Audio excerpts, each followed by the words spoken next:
Madam President, I wanted to take a few minutes to share my thoughts regarding the horrific situation in Israel and Gaza.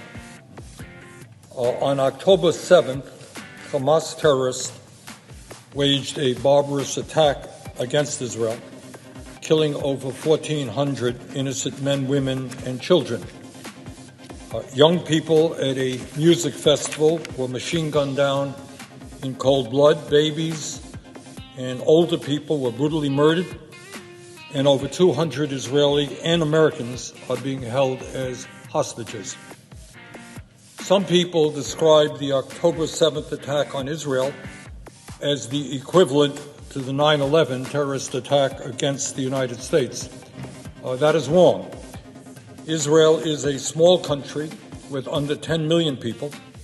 On a per capita basis, the 1,400 Israelis killed by Hamas would be the equivalent of over 40,000 Americans killed if Israel had the same size population as we do, 40,000.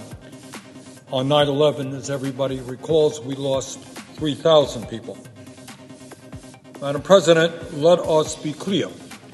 Israel suffered a major attack and has, as do all other countries under similar circumstances, the absolute right to defend itself.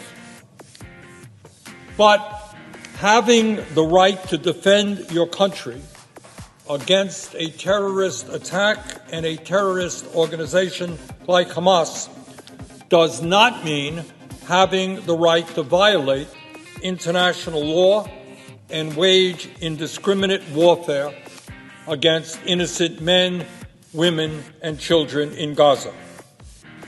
The people of Israel have gone through a horrific and traumatic shock. It is understandable that they are furious and want to strike back forcefully. Revenge, however, is not a useful policy. Killing innocent Palestinian women and children in Gaza will not bring back to life the innocent Israeli women and children who have been killed. It will only make a terrible situation even worse and more intractable. Let us be clear. The Palestinian people today are experiencing nothing less than a humanitarian disaster. Thousands are already dead, including many children, perhaps thousands of children, and far more have been wounded. Hundreds of thousands have been forced out of their homes. These people, deeply impoverished before this war began, now lack food, water, fuel, shelter, and medicine, and other basic necessities.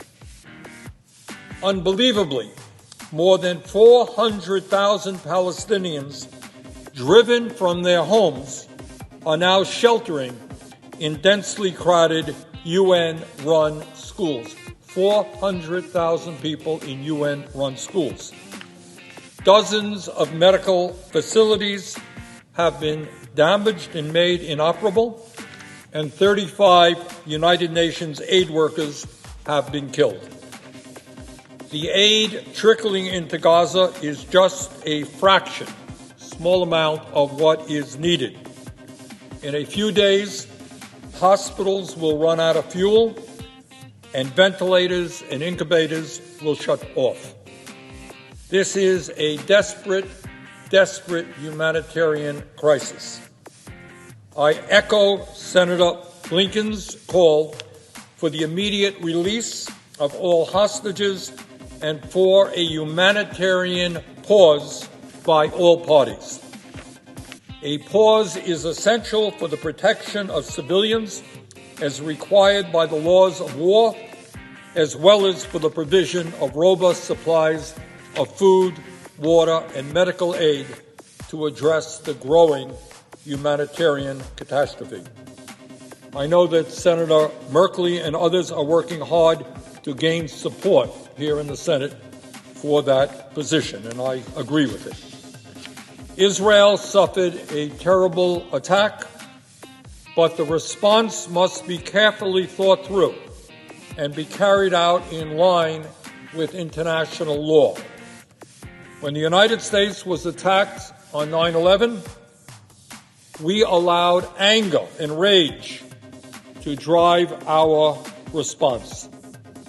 This resulted in making grave mistakes in terms of the wars in Afghanistan and Iraq, which cost us thousands of members of the U.S. military and, in fact, the lives of hundreds of thousands of innocent people in those countries. Israel has a right to defend itself and go after Hamas. But innocent Palestinians also have a right to life, security, and peace. Please remember that the last election held in Gaza was in 2006, when a majority of people in Gaza today were not yet born or could not vote. Even then, back in 2006, a minority voted for Hamas. Hamas is an authoritarian organization that does not necessarily represent a broad swath of the Palestinian people, and we must not conflate all Palestinians with this terrorist organization.